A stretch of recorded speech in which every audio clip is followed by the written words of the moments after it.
नमस्ते दोस्तों, Gillette India ने फाइनेंशियल ईयर 2021 के दिसंबर क्वार्टर के रिजल्ट्स को अनाउंस कर लिए हैं।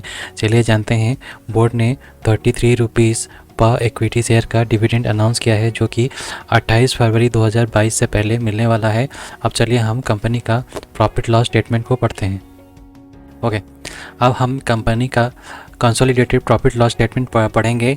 चलिए हम टोटल इनकम को पहले देखते हैं। टोटल इनकम दिसंबर क्वार्टर के लिए 565 करोड़ रहा। सितंबर क्वार्टर में 576 करोड़ था और पिछले साल के दिसंबर क्वार्टर में 524 करोड़ था।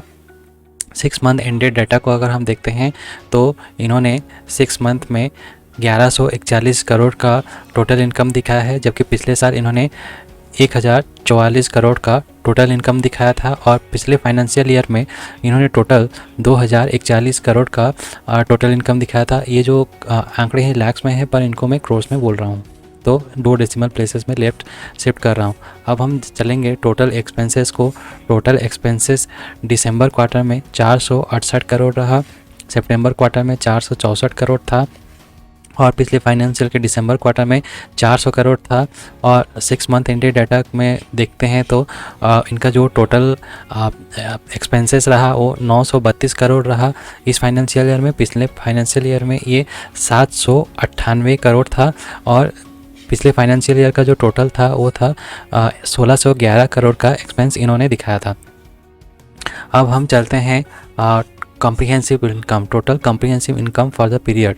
तो इसको आप देखते हैं तो आप देख सकते हैं दिसंबर क्वार्टर में इन्होंने 6999 यानी कि लगभग 70 करोड़ का प्रॉफिट दिखाया है। पिछले क्वार्टर में इन्होंने 80 करोड़ का प्रॉफिट दिखाया था और पिछले फाइनेंशियल ईयर के दिसंबर क्वार्टर में इन्होंने 81 करोड़ का प्रॉफिट दिखाया था।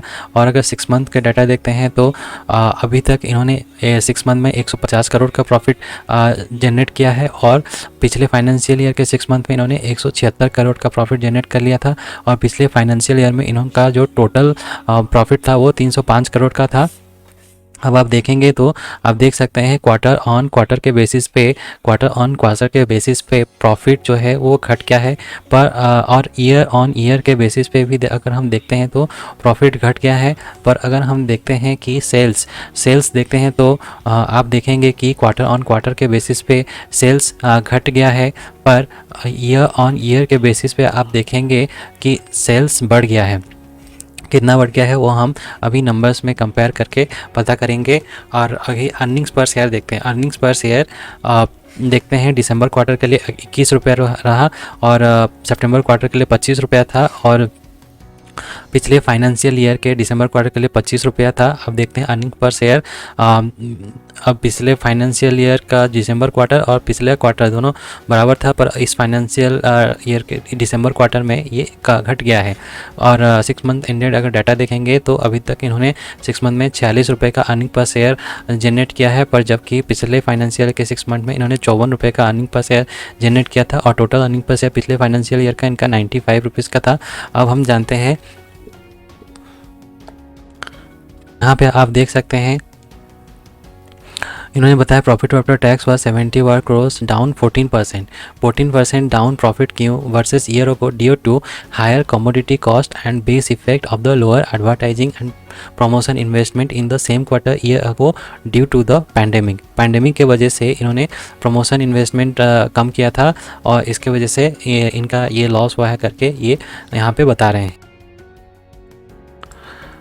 और आप देख सकते हैं कि रेवेन्यू में ईयर ऑन ईयर के बेसिस पे 7.81% का इजाफा हुआ है, पर क्वार्टर ऑन क्वार्टर के बेसिस पे 1.97% से घट गया है।